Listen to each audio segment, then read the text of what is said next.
Students, in previous video we saw the definition of cytology in the chapter cell biology and biotechnology. So in that video we also see about the stem cells, means what are stem cells, how that preserved, or the types of stem cell according or they depend upon the sources of the stem cells. So and the uses of the stem cells. Now today we are going to discussing about the organ transplantation. So before that we discuss some things here. So see here, discuss about the stem cells and organ transplantation. आता इथे काय केले, figure दिलेली आहे, stem cells and the organs. Stem cells are converted into any type of the cells and these organs may be formed or produced from this cells. जसं इथं stem cells जे आहेत ते ऑस्टिओसाइड्समध्ये काय झाले आहेत, कन्वर्ट झालेले आहेत. Osteocytes that are the cells of bones. त्याच्यानंतर इथं जे कार्डियक सेल्स जे आहेत तर त्याच्यामध्ये पण याचं कन्वर्जन होऊ शकतं, किंवा हिपॅटोसाइट जे आहेत the cells of the liver त्याच्यामध्ये पण याचं काय होतं, ट्रान्सफॉर्मेशन होऊ शकतं. किंवा याच्यामध्ये डायजेस्टिव्ह सिस्टीमच्या काही जे सेल्स आहेत त्याच्यामध्ये याचं कन्वर्जन होऊ शकतं. न्यूरॉन्समध्ये स्टेम सेल्स कन्वर्ट होऊ शकतात आणि त्याच्यामुळे असे डिफरंट जे ऑर्गन्स आहेत तर ते तयार केले जाऊ शकतात. So here from the stem cells the other organs may be produced, so which are important in the organ transplantation. So see the organ transplantation. What is the organ transplantation? Now see that various organs in the human body so that either become less efficient or completely functionless due to various reasons.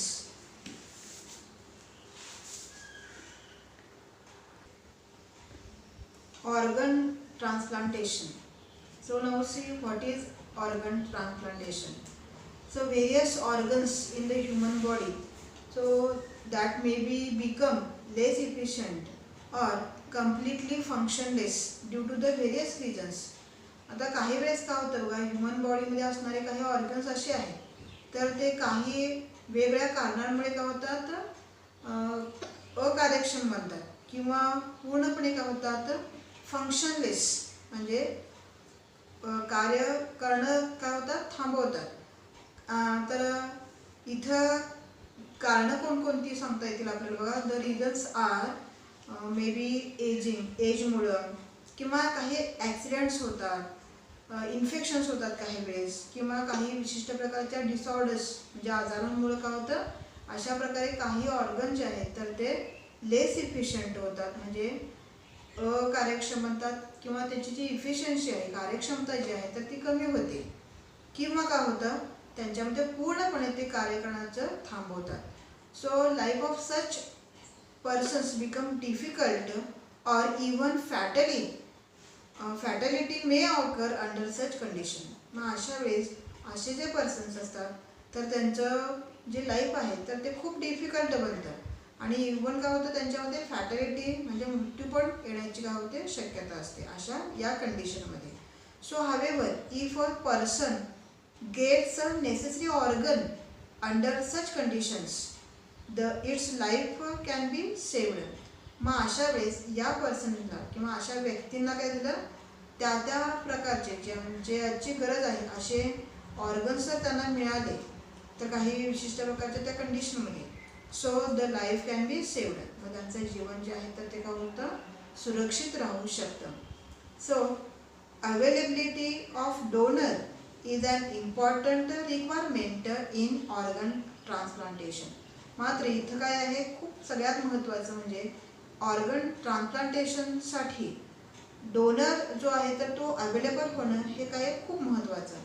आता समजा डोनरसुद्धा काय झाला, available झाला, पण तिथे पण काही conditions आपल्याला सांगता येतील. So each person has a pair of kidneys, as the process of the excretion can be occur with the help of a single kidney. Person can be donate another one. Person प्रत्येक व्यक्तीला काय आहे, 2 kidneys असतात. तर function जे आहे किडनीचं function म्हणजे फिल्ट्रेशनचे हे जे फंक्शन आहे किडनीचं, तर ते एका किडनीवर का होऊ शकतं. म्हणजे तो पर्सन काय करू शकतो, दुसरी जी त्याची किडनी आहे तर ते काय करू शकतो, डोनेट करू शकतो. So person can donate the another kidney.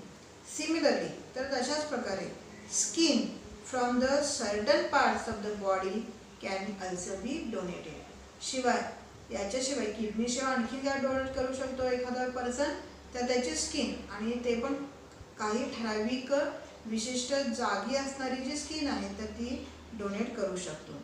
Various factors like blood group, diseases or disorders, age etcetera of the donor and recipient need to the paid attention during the transplantation. आता मी मगाशी कोणती condition पाहिजे इथं, तर इथं वेगळे factors जे आहेत, जसं ब्लड ग्रुप आहे, कुणाचा ब्लड ग्रुप, जो डोनेट करणार आहे आणि जो रिसीव करणार आहे, म्हणजे डोनरचा आणि रेसिपियंट या दोघांचे ब्लड ग्रुप्स मॅच होणं काय आहे, खूप गरजेचं असतं. डोनर जो आहे तर त्याला कुठल्याही प्रकारचे डिसीजेस किंवा डिसऑर्डर्स नको आहेत, किंवा काही वेळेस बऱ्याच वेळेला एजसुद्धा काय होतं तिथं लिमिट येऊ शकतं. तर इथं या सगळ्या गोष्टींवर काय आहे, खूप लक्ष देणं काय गरजेचं आहे वाईल ऑर्गन ट्रान्सप्लांटेशन, जेव्हा ऑर्गन ट्रान्सप्लांटेशन होतं तर तेव्हा. So however other organs cannot be donated during the life time. आता इथं आपण स्किन डोनेट करू शकतो, तसं किडनी डोनेट करू शकतो. तर तेव्हा जिवंत असताना म्हणजे along the life time other जे ऑर्गन्स आहेत तर ते आपल्याला डोनेट करता येत नाहीत. म्हणजे जिवंतपणे किडनी डोनेट करता येते, स्किन डोनेट करता येते, पण अदर काही ऑर्गन्स आहेत जसे लिव्हर, हार्ट, आईज हे आपल्याला काय होत नाही, डोनेट करता येत नाही. So that organs can be donated after the death only. फक्त मृत्यूनंतरच होऊ शकतात हे ऑर्गन जे आहेत तर ते डोनेट करता येऊ शकतात.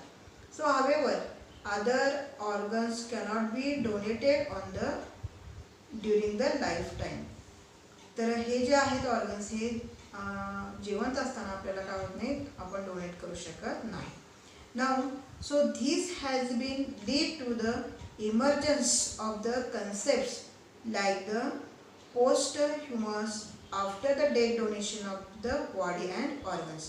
आणि अशा प्रकारे काय होतं, ही जी कन्सेप्ट आहे तर हिला म्हणजे जेव्हा मृत्यूनंतर काय होतात ऑर्गन्स डोनेट केले जातात, याला पोस्ट ह्युमस म्हणजे आफ्टर डेथ डोनेशन असं आपण म्हणू शकतो. म्हणजे बॉडी किंवा ऑर्गन्स काय केलं तर डोनेशन केलं जाऊ शकतं. आता पुढे नेक्स्ट बघा, ही जी कन्सेप्ट आहे कोणती, ऑर्गन किंवा बॉडी डोनेशनची, तर ती कशी ही नावडेज ही काय आहे आता आपल्याला वेल नोन आहे, माहिती आहे. So human bodies are disposed of after death as per the traditional customs. तर आपल्याला माहिती आहे की प्रत्येकाच्या ट्रॅडिशनल काही परंपरागत ज्या काही रीती रिवाजी असतात तर त्याच्याप्रमाणे प्रत्येक पर्सन आफ्टर डेथ त्याची जी बॉडी आहे तर ती काय केली जाते, डिस्पोज केली जाते.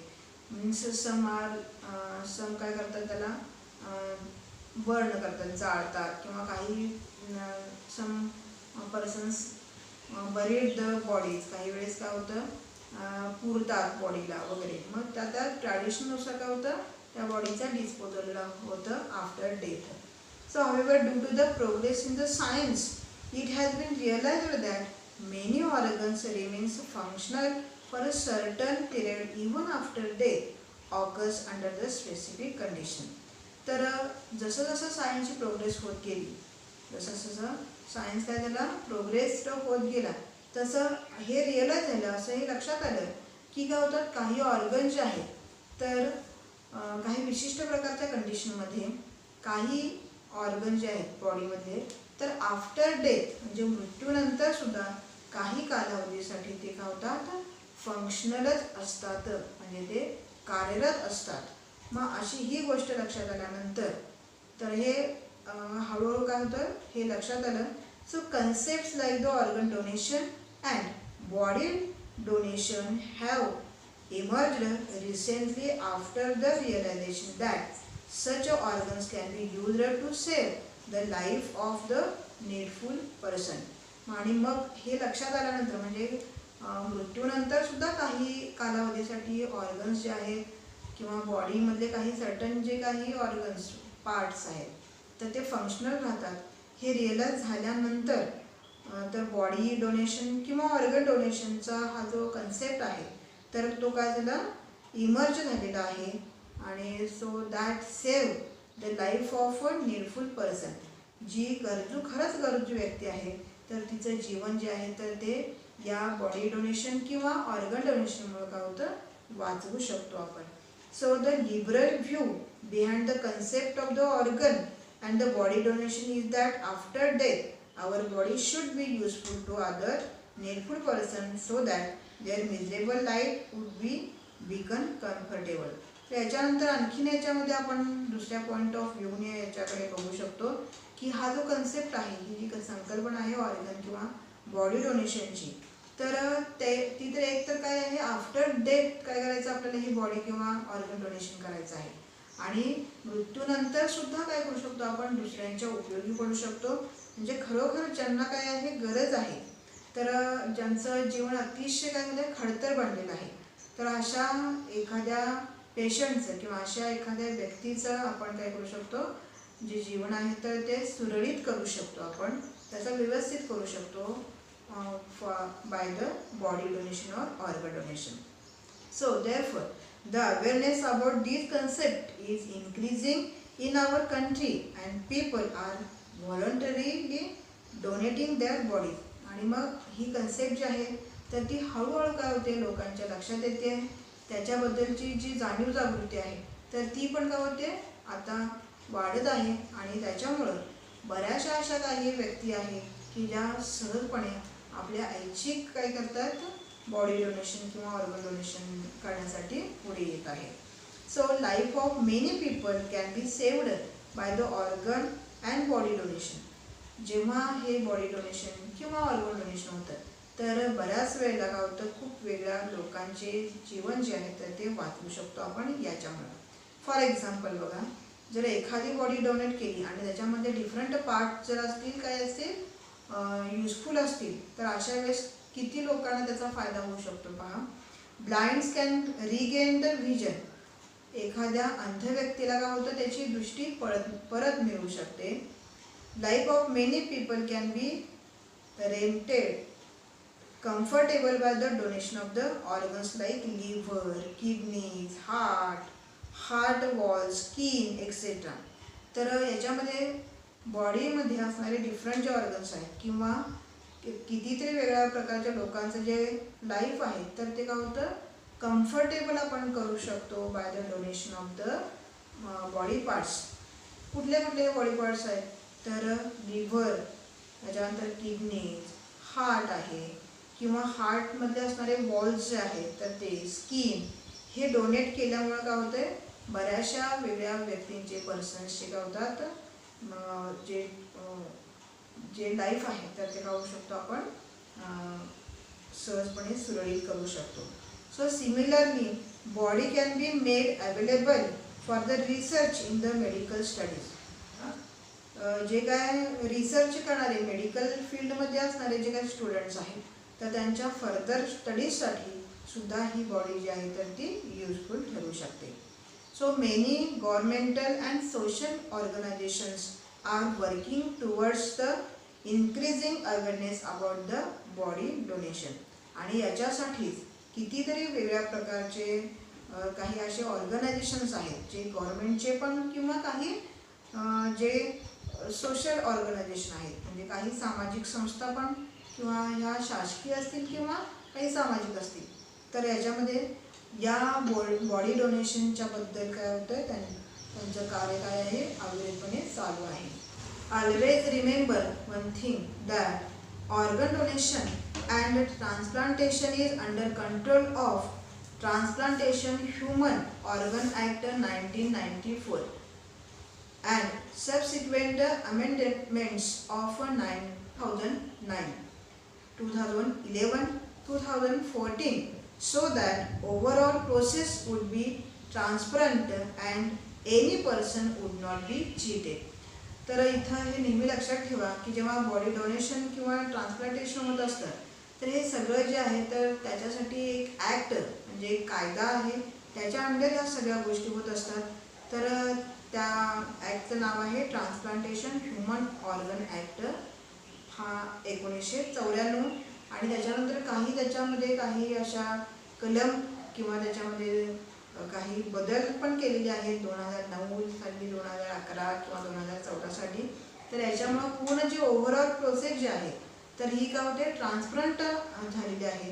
याच्यामध्ये कुठलाही व्यक्ती किंवा कुठल्याही एखादा व्यक्ती कुणाकडूनही दुसऱ्या कोणत्याही व्यक्तीकडून फसवला जाणार नाही याची काळजी या कायद्यानुसार घेण्यात येते. Now this is the half part of this chapter.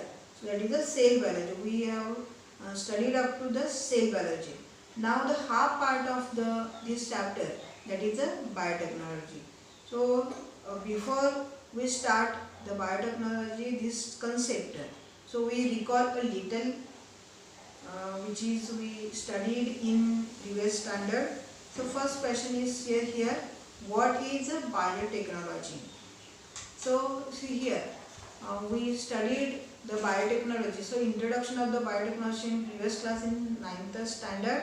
So what is biotechnology? So this is a technique which bringing about the improvements in the living organism by artificial genetic changes and the hybridization for the welfare of the human being.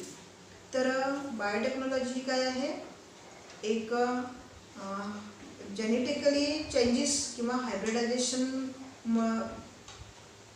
याच्यामध्ये केलं जातं. आणि शिवाय हे काय आहे मानवाच्या फायद्यासाठी ही टेक्निक जी आहे तर ते यूज केलं जातं. आता सेकंड क्वेश्चन काय पहा, in which various fields the biotechnology has been useful. कोणकोणत्या फील्डमध्ये या बायोटेक्नॉलॉजीचा यूज होतो? एक तर त्या मेन फील्ड्स कुठल्या आहेत बघा. So that is use in the agriculture, horticulture, medical field, then diagnosis for the diseases etc. So biotechnology is used in the production of the cash crops, improvement in the various cash crops, then increase in the ability of the plants which withstands in any type of environmental stresses, vaccine production. आता हे कोणकोणत्या फील्डमध्ये याचा use होतो? एक तर ॲग्रिकल्चरमध्ये वेगळ्या टाईपचे कॅश क्रॉप्स तयार करण्यासाठी, त्यांच्यामध्ये इम्प्रूव्हमेंट करण्यासाठी किंवा त्याच्यामध्ये अशा काही व्हरायटीज तयार करायच्या ज्या कुठल्याही एन्व्हायरमेंटल टेस्टमध्ये का होते जगू शकते. त्याच्यानंतर वॅक्सिन प्रोडक्शन जे आहे तर ते बायोटेक्नॉलॉजीचा यूज करून आपण मेडिकल सायन्समध्ये याचा यूज केला जातो किंवा तिथे यूज होतो. Early diagnosis of the congenital diseases. तर काही असे डिसीज असतात क्रोनिक डिसीजेस, त्याचे डायग्नोसिस करण्यासाठी त्याच्यानंतर ऑर्गन ट्रान्सप्लांट, कॅन्सर रिसर्चमध्ये किंवा production of the artificial skin, cartilage हे तयार करण्यासाठी, त्याच्यानंतर production of different organs in laboratory. तर ह्या सगळ्या ठिकाणी काय केलं जातं, हे जे बायोटेक्नॉलॉजी टेक्निक आहे तर ते यूज केलं जातं. आता बघा what is the impact of biotechnology on agriculture and other related field. तर एकतर ॲग्रिकल्चरमध्ये बघा बायोटेक्नॉलॉजीचा यूज करून काय केलं जातं, some genetically modified species are formed. तर genetically modified organisms are created with the help of this technique. So for this purpose DNA get changed in the crops. Modified crops are possess the required features. तर यात इथे अशा प्रकारे याचा use केला जातो. म्हणजे जे नॅचरल कॅरेक्टर्स आहेत काही स्पेसीजमधले तर त्याच्यामध्ये युजफुल फीचर्स आहेत तर त्याचा ते काय केलं जाऊ शकतं, त्याचा यूज आपण दुसऱ्या स्पेसीसमध्ये करून एक डिझायर्ड अशी काय करू शकतो, व्हरायटी तयार करू शकतो. फॉले change different changes occurs in the crops due to the biotechnology. So the varieties that can withstand the changes in the environment can be created. कुठल्याही एन्व्हायरमेंटल कंडिशनमध्ये विस्टँड होणाऱ्या व्हरायटीज ज्या आहेत त्या तयार केल्या जाऊ शकतात बायोटेक्नॉलॉजीचा यूज करून. किंवा त्याच्यानंतर जे जेनेटिकली मॉडिफाईड क्रॉप्स आहेत, so they are resistance for the insect pest, pathogens, chemical weedicide. तर अशा काही व्हरायटीज आहेत तर त्या पेस्टिसाइड्सना, पेस्टना किंवा इतर जे काय पॅथोजेन्स आहेत अशांना रेजिस्टर करणाऱ्या अशा व्हरायटीजसुद्धा याच्याने तयार होऊ शकतात. Due to the use of the seeds of the GM crops there is a improvement in the nutritive value of the crops. याच्याशिवाय आणखीन आपण अशी व्हरायटी तयार करू शकतो ज्याच्यामध्ये न्यूट्रिटिव्ह व्हॅल्यू जी आहे तर ती होते जास्त असू शकते. अशा कितीतरी वेगळ्या ठिकाणी याचा काय करू शकतो आपण, याचा इम्पॉर्टन्ट जे आहे आपण सांगू शकतो किंवा इम्पॅक्ट होऊ शकतो असं आपण सांगू शकतो. Now see the biotechnology this concept. So see we have studied in the earlier classes that the biotechnology is a bringing about the modified genetic changes and hybridization in organism for human welfare. तर आपण मागील वर्षी हे शिकलो बघा, बायोटेक्नॉलॉजीमुळे काय होतं तर ऑर्गॅनिझममध्ये आपण काय करू शकतो, आर्टिफिशियली जेनेटिक चेंजेस करू शकतो आणि for what, for human welfare.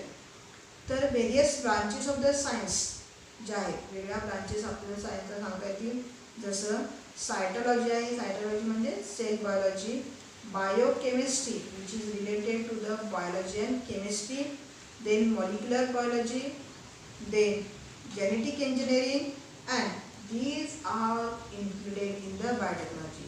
ह्या सगळ्या ज्या सायन्सच्या ब्रांचेस आहेत, सायटॉलॉजी, मॉलिक्युलर बायोलॉजी, बायोकेमिस्ट्री, त्याच्यानंतर जेनेटिक इंजिनिअरिंग, ह्या सगळ्या ब्रांचेस ज्या आहेत सायन्सच्या तर त्या बायोटेक्नॉलॉजीशीच काय आहे तर रिलेटेड अशा आहेत.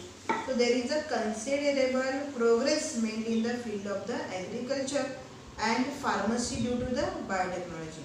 या बायोटेक्नॉलॉजीमुळे काय झालं बघा, खूप मोठ्या प्रमाणावर कन्सिडरेबल लक्षात येण्या एवढ्या प्रमाणावर काय झालं फार्मसीमध्ये आणि ॲग्रिकल्चर या दोन्ही ज्या फील्ड आहेत तर त्याच्यामध्ये खूप काय झालं प्रोग्रेस झालेला आपल्याला दिसून येतो.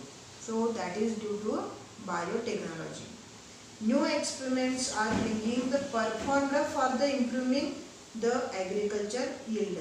त्याच्यानंतर असे काही वेगळ्या प्रकारचे जे एक्सपेरिमेंट्स आहेत तर ते सुरू आहेत जेणेकरून ॲग्रिकल्चरमध्ये क्रॉप्सचे यील्ड जे आहे तर ते इम्प्रूव्ह करण्यासाठी वापरलं जातं. त्याच्यानंतर फार्मसीमध्ये बघा, experiments for the production of the antibodies तयार करण्यासाठी vitamins and hormones like the insulin have been successful. त्याच्यानंतर काही वेळेस कितीतरी वेगळ्या प्रकारचे अँटीबॉडीजचं प्रोडक्शन किंवा काही हॉर्मोन्स जे आहेत लाईक इन्सुलिन याचं प्रोडक्शन जे आहे तर ते बायोटेक्नॉलॉजीमुळे काय झालं शक्य झालेलं आहे. High class varieties of the crop have been developed through the technique of tissue culture. शिवाय टिश्यू कल्चरचा जो यूज करून कितीतरी हाय क्लास, हाय स्टँडर्डचे क्रॉप्स जे आहेत, व्हरायटीज ज्या आहेत क्रॉप्सच्या तर त्या तयार केल्या जाऊ शकतात. So this biotechnology includes the different main areas. तर कुठल्या कुठल्या एरियामध्ये बायोटेक्नॉलॉजीचा यूज होतो हे आपण काय करूया ब्रीफमध्ये पाहूया. So use of various abilities of the microbes like yogurt production from the milk and alcohol from the molasses. तर इथे पण काय आहे बायोटेक्नॉलॉजी यूज केली जाते. कुठे तर वेगळ्या मायक्रोब्सच्या काय होतात ॲबिलिटीज आहेत वेगळ्या प्रकारच्या, जसं मिल्कपासून योगर्ट तयार करणे किंवा मोलॅसिस जे आहे तर त्याच्यापासून अल्कोहोल तयार करणे, हे मायक्रोबियल काही प्रोसेसमुळे काय होतं शक्य होतं. तर ही इथे पण काय आहे बायोटेक्नॉलॉजी आहे. Use of the productivity of the cells, सेलची प्रोडक्टिव्हिटी जी आहे तर ती वापरणे For example, the production of the antibiotics and vaccines etc. with the help of the specific cell. तर इथे पण काय आहे बायोटेक्नॉलॉजी, जसं अँटीबायोटिक्स जे आहेत किंवा वॅक्सिन जे आहेत तर ते तयार करणे काही स्पेसिफिक टाईपच्या सेलपासून. Then use of the biomolecules like the DNA and the protein in the human welfare. तर काही विशिष्ट प्रकारचे बायो मॉलिक्युल्स जे आहेत घटक जसं DNA किंवा प्रोटीन्स वगैरे आहेत तर ते ह्युमन वेलफेअरसाठी त्याचा यूज करणे that is also included in the biotechnologies. This part is also included in the biotechnology. Then the development of the plants, animals and products of a desired quality by gene manipulation. त्याच्यानंतर वेगळ्या प्रकारचे plants किंवा animals काय करणे develop करणे तर किंवा काही डिझायर्ड अशा काही व्हरायटीज ज्या आहेत तर क्रॉप्सच्या तर त्या काय करणे तयार करणे जीन मॅनिप्युलेशनमधून. म्हणजे जो जीनोम आहे तर त्याच्या थ्रू काय करते हे प्रोडक्शन केलं जातं. Then production of the human growth hormone with the help of genetically modified bacteria. शिवाय काही स्पेसिफिक टाईपचे हॉर्मोन जे आहेत तर त्याचं सुद्धा काय होतं प्रोडक्शन केलं जाऊ शकतं with the help of genetically modified bacteria पासून हे हॉर्मोन्स तयार केले जाऊ शकतात. Use of genetic and non genetic technique. तर जेनेटिक आणि नॉन जेनेटिक दोन्ही टेक्निक ज्या आहेत तर त्या या बायोटेक्नॉलॉजीमध्ये आहेतच. Non genetic biotechnology involves use of the either cell or tissues. Non genetic जे बायोटेक्नॉलॉजी आहे तर त्याच्यामध्ये आयदर सेलचा किंवा टिश्यूचा काय केला जातो यूज केला जातो. फॉर एक्झाम्पल टिश्यू कल्चर जे आहे तर ते याच्यामध्ये आहे. Production of the hybrid seed हे सगळं हे नॉन जेनेटिक बायोटेक्नॉलॉजीमध्ये इन्क्लूड केले गेलं आहे. So these are some areas where biotechnology is included. Now see the benefits of biotechnology.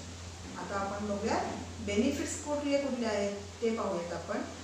So first one, it has become possible to increase the per hectare yield irrespective of the limitations of the crop land area. तर या बायोटेक्नॉलॉजीचा use करून आपण काय करू शकतो जे आपलं per annum जे यील्ड आहे म्हणजे वार्षिक जे उत्पन्न आहे उत्पादन आहे तर ते काय केलं जाऊ शकतं इन्क्रीज केलं जाऊ शकतं. तर जरी आपल्याकडे काय असतील लँड जे आहे क्रॉप लँड एरिया जो आहे म्हणजे आपल्याकडे जमीन जरी कमी असेल लिमिटेड असली तरी पण त्या लहान अशा किंवा कमी एवढ्या एरियामधून जास्तीत जास्त जे यील्ड आहे तर ते घेऊ शकतो आपण. हे असं पॉसिबल झालेलं आहे. Expenses on the disease control have minimised since developed of the resistant varieties. आता याच्यानंतर या बऱ्याच वेळेला या बायोटेक्नॉलॉजीचा यूज करून अशा व्हरायटीज तयार केल्या जाऊ शकतात की जिथं काय असतात त्या वेगळ्या डिफरंट कंडिशनला रेजिस्ट करू शकतात. म्हणजे resistance for the pest or विडिसाइड्सला किंवा काही इन्सेक्ट्स आहेत तर त्यांना रेजिस्ट करतात.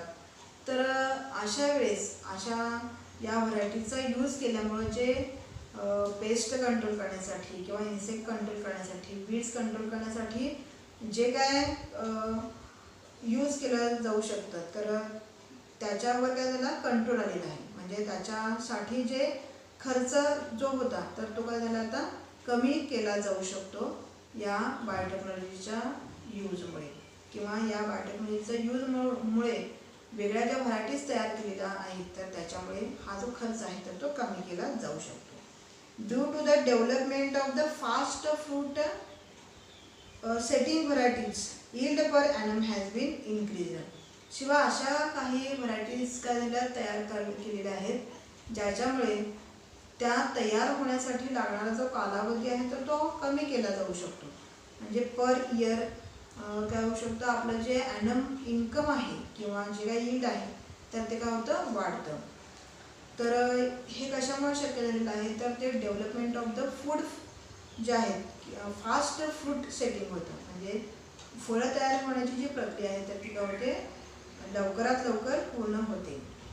याच्यानंतर development of the stress resistance varieties which can विस्टँड variable temperature, water stress, changing fertility of the soil etcetera has become possible. शिवाय या बायोटेक्नॉलॉजीचा यूज करून अशा काही व्हरायटीज तयार करण्यात येऊ शकतात ज्या कुठल्याही एन्व्हायरमेंटल ट्रेसला म्हणजे कुठल्याही प्रकारची वातावरणामध्ये चेंज बदल झाला तरी त्या गावतात सहजपणे जगू शकतात. विस्टँड against any environmental condition like the variations in temperature. वातावरणाच्या मध्ये तापमान बदल झाला तरी पण काय होतं काही वेळेस क्रॉप्सवर त्याचा इफेक्ट होतो. तर या ज्या काही व्हरायटीज आहेत ज्या बायोटेक्नॉलॉजीचा यूज करून करण्यात आलेल्या आहेत तर त्यांच्यामध्ये अशा प्रकारचे चेंजेस आपल्याला झालेले बघायला मिळत नाही. किंवा काही व्हरायटीचं वॉटर ट्रेस पाण्याची कमतरता असल्यानंतर काय होतं त्याच्यावर इफेक्ट होतो. किंवा काही वेळेस फर्टिलिटी जी आहे म्हणजे हवेची जमिनीची जी सुपीकता आहे तर ती कमी जास्त झाली तरी पण काय होतं क्रॉप्सवर इफेक्ट होतो. तर हे आता काय झालं पॉसिबल झालेलं आहे की याच्यामुळं कुठल्याही एन्व्हायरमेंटल कंडिशनमध्ये जे क्रॉप्स आहेत तर ते काय होतात सहजपणे जगू शकतात and we get more income or yield from that. So these are the benefits of biotechnology. Now see development of the biotechnology in India. So there is some information given in the textbook. Development of the biotechnology in India. Government of the India has established a National Biotechnology Board in 1982. This board was transferred into Department of the Biotechnology under the Ministry of the Science and Technology.